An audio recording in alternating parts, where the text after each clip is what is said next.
Seguimos en contexto. En Hispanoamérica, el crimen organizado y los problemas que este genera viene intensificándose. Hay un aumento de la criminalidad en la región. Ecuador, un país que hasta hace unos años era un lugar relativamente tranquilo, ahora tiene la mayor tasa de homicidios en la región, mientras que en el caso de países como Perú y Chile está aumentado en más del 20%. Para analizar este tema nos acompaña Berit Knudsen, analista política y de relaciones internacionales especializada en Hispanoamérica. Berit, muchas gracias por acompañarnos. Gracias, Oscar, por la invitación. No, gracias a ti. Bueno, ¿qué está pasando en la región? ¿Qué factores explican este aumento de la criminalidad? Sí, un poco para orientar a tu audiencia, ¿no? Hay una gran diferencia entre lo que se llama el crimen común, pero el crimen común incluso incluye asesinatos, ¿no? Y lo que es el crimen organizado, y un paso más adelante vamos a encontrar el crimen organizado internacional, que es un poco lo que estamos viviendo en este momento, cuya gravedad es mucho mayor porque no solo están organizados en redes, sino además actúan de manera impune a nivel internacional. Entonces, normalmente hablamos de aquello que llamamos el índice de inseguridad. La inseguridad es simplemente una sensación. En el Perú tenemos un 85% de la población que se siente insegura. Esa es un poco la sensación que tienen de poder ser atacados por algún tipo de crimen. Pero el verdadero indicador que se utiliza es la muertes por cada 100.000 habitantes. Y lamento decirlo porque es bien dramático el caso latinoamericano, porque si vemos las estadísticas son realmente aterradoras, ¿no? Tenemos hoy día casos como en Centroamérica. Centroamérica es famoso por el crimen organizado, por la cantidad de muertes por 100.000 habitantes.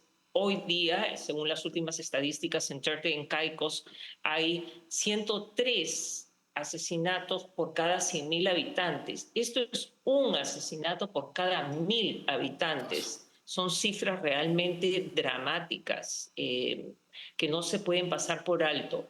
El promedio en Centroamérica es de 34 muertes por cada 100.000 habitantes, pero si nos vamos a nuestra región, digamos que Centroamérica es nuestra región, pero si nos vamos a Sudamérica, vamos a encontrar que según la estadística tenemos en Sudamérica 15 muertos por cada 100.000 habitantes.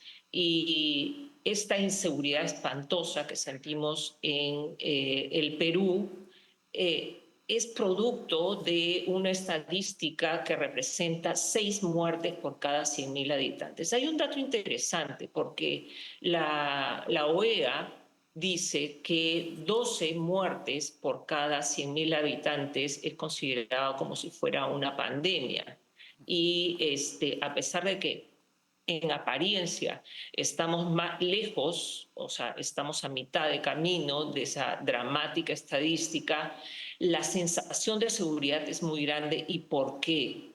Porque los criminales son cada vez más avesados, están organizados y han aprendido a atemorizar a la población. El miedo generalizado es porque no solo matan, sino que además se comunican con personas de la población, pequeños empresarios, y las amenazas son constantes, ¿no? Entonces, analizando un poco las mecánicas regionales, si nos vamos a 1980, cuando en Cuba se produce el éxodo de Mariel, Ajá. donde se van 125.000 cubanos, se van a los Estados Unidos, el entonces presidente Fidel Castro abre las cárceles. Esto es un hecho lejano, ya pasaron 45 años, pero la misma mecánica se reproduce en el 2017, 2018, con el presidente Maduro en Venezuela, que eso es sumamente grande. Recordemos el caso del Tocorón. Por eso es que es suficiente con que vengan. Tenemos 1,5 millones de venezolanos y estos venezolanos han venido a trabajar, han venido para salir adelante, pero es suficiente con menos de 2.000 personas para poner de cabeza al mundo, y sobre todo que son personas mucho más avesadas. Por ejemplo, el líder del Tren de Aragua, que es el conocido Niño Guerrero, pero es conocido porque se sabe más o menos quién es, pero no se ha estudiado cómo se comportan cuál es su verdadero perfil, con quiénes se rodea, cómo arma estas redes de crimen organizado. Realmente no se sabe. Pero este grupo delictivo formado por este famoso, mal llamado, famoso Niño Guerrero, es uno de los que instaura, por ejemplo, los asaltos con granadas. Entonces ahí ya vemos que hay una especie de, es que me cuesta trabajo decirlo, un upgrade, ¿no? O sea, un nivel superior de gravedad sobre cómo se llevan a cabo estos asaltos, estos secuestros que traen como consecuencia la inseguridad y, en muchos casos, la muerte de personas inocentes. En el Perú nunca se habían utilizado granadas y se han comenzado a encontrar granadas y a utilizar granadas muy puntualmente, pero eso es suficiente para aterrar a la gente, porque la gente no olvida esas cosas y eso es lo que nos hace sentir esta sensación de inseguridad. Ahora, el Tren de Aragua es uno de los nombres que más resalta cuando se habla del aumento de la criminalidad en la región. También se habla pues de los cárteles de la droga mexicanos y de la Mara Salvatrucha, pero en el caso de la Mara Salvatrucha no afecta tanto, digamos, Sudamérica. Pero el Tren de Aragua sí. Ahora, con respecto al Tren de Aragua, esta organización criminal, ¿no se estará utilizando de manera generalizada Tren de Aragua para referirse a grupos criminales integrados por venezolanos? ¿O efectivamente sí se trata de una organización con un mando único que controla a los diversos grupos que operan en diversas partes de la región? Mira, los especialistas en temas de redes de crimen organizado internacional, ¿no?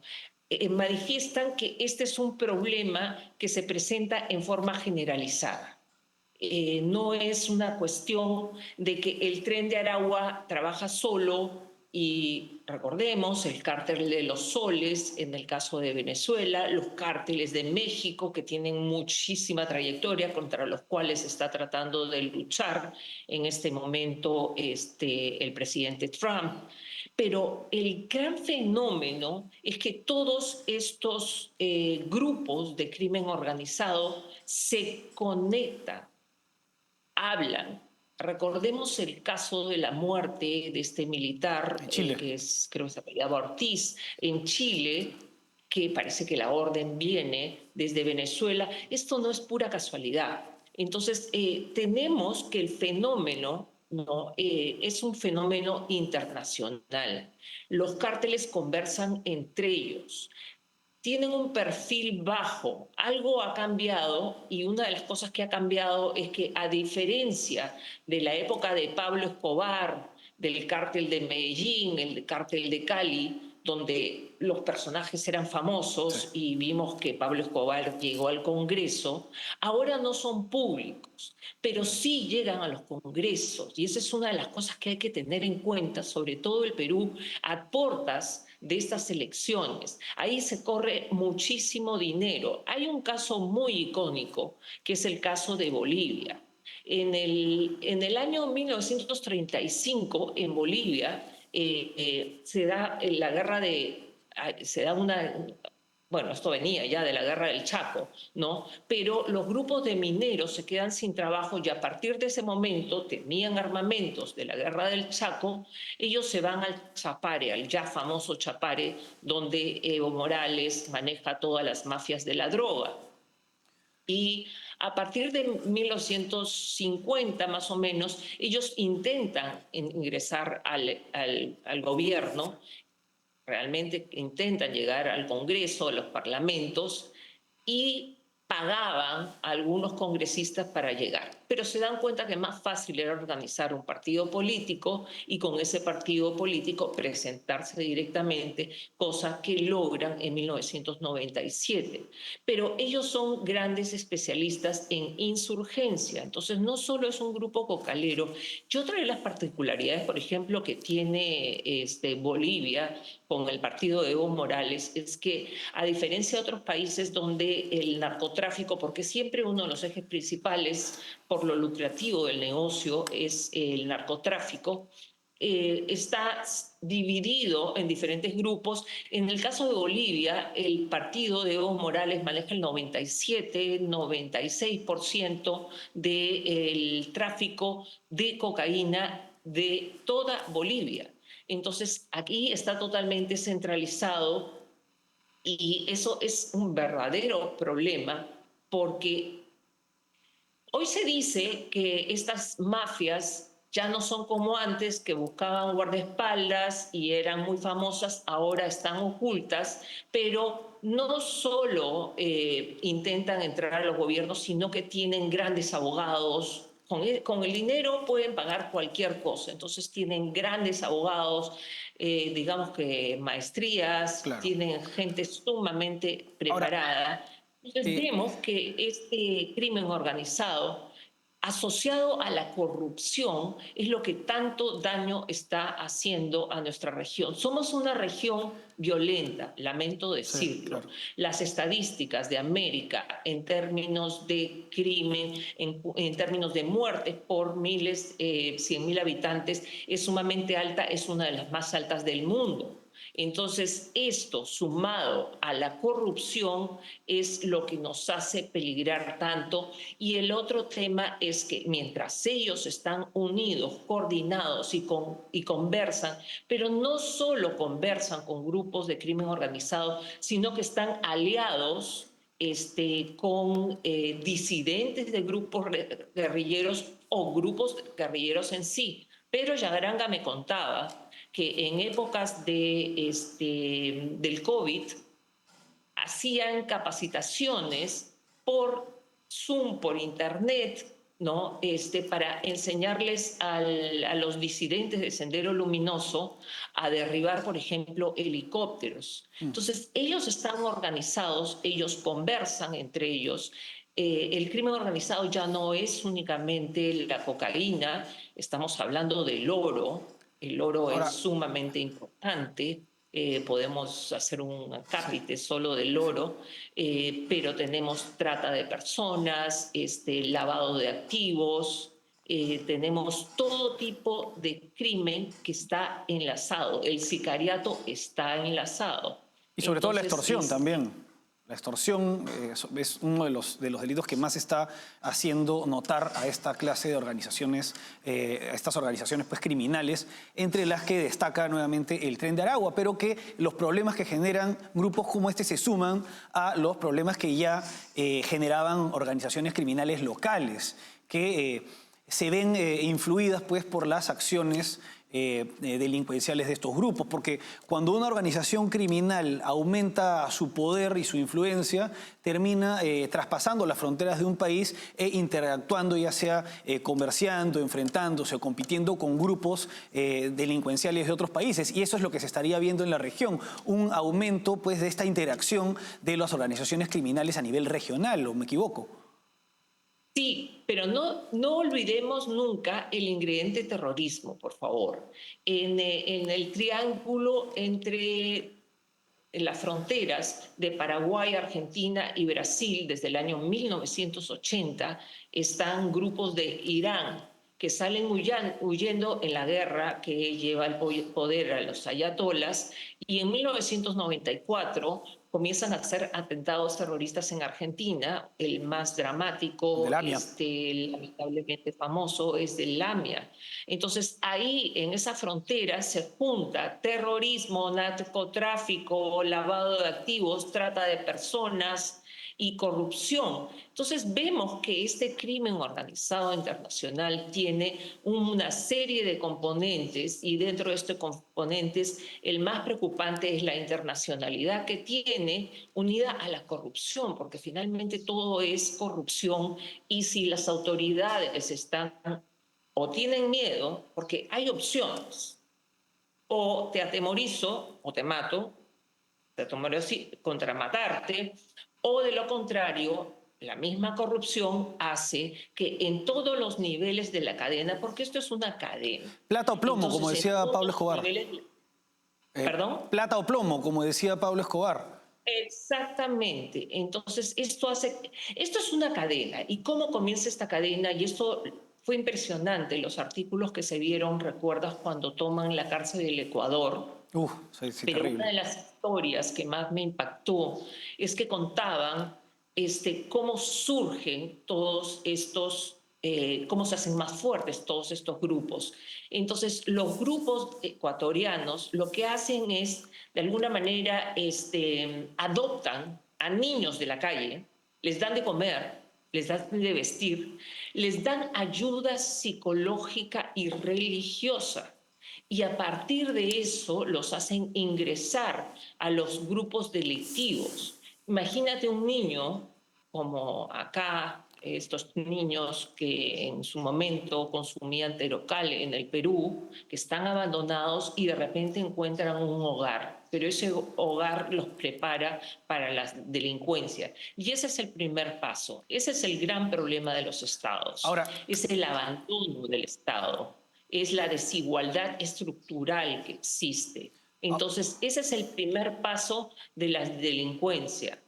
El ahora, siguiente claro. paso es que una vez que se da el acto delictivo, la policía también tiene temor, la policía no tiene todas las herramientas que debería tener, y yo realmente respeto mucho a la policía, pero no podemos decir que todos los policías son angelitos y en lugares peligrosos, ya no sé si es miedo o corrupción, suceden estas cosas. Pero pasamos a la fiscalía y en el caso de la fiscalía, algún especialista en estos temas, que yo no lo soy en temas legales, explicaba que los códigos fiscales corresponden a la Constitución de 1979 y que no se han actualizado. Mira todo lo que nos queda por recorrer solo en el Perú.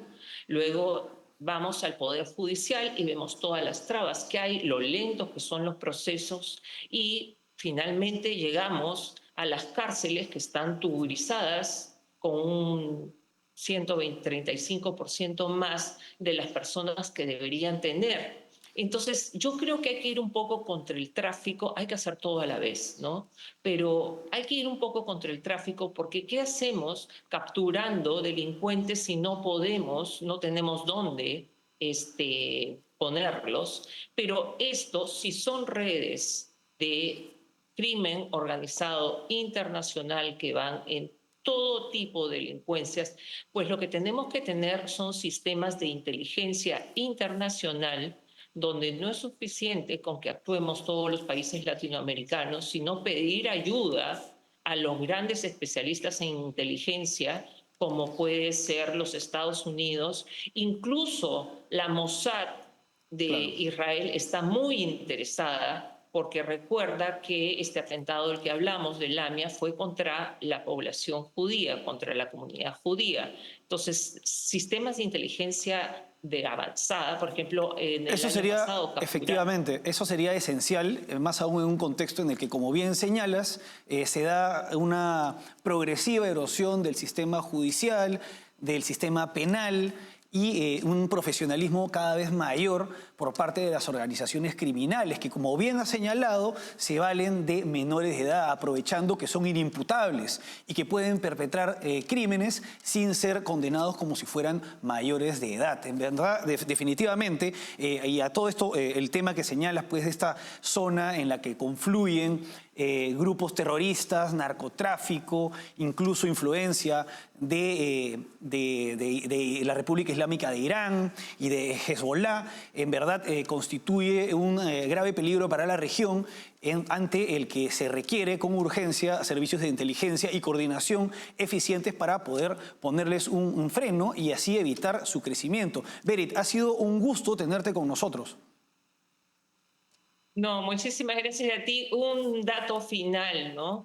Aquí es sumamente importante y es la manera como actúan los Estados Unidos. Hay que seguir los flujos financieros. Hay mucho que se puede lograr con eso. Realmente es un problema para atacarlo por diferentes ángulos. Es interminable. Podemos hacer un especial de muchas horas sobre este tema, ¿no? Pero hay que atacarlo por todos los flancos, pero unidos, ¿no? Con un Perfecto. sistema unificado. Efectivamente. Bueno, muchas gracias, Berit, por acompañarnos y seguramente te tendremos en otra ocasión para continuar desarrollando estos temas. Gracias a ti, Oscar, y a tu audiencia. Bueno, vamos ahora a una pausa y regresamos con la guerra de Ucrania.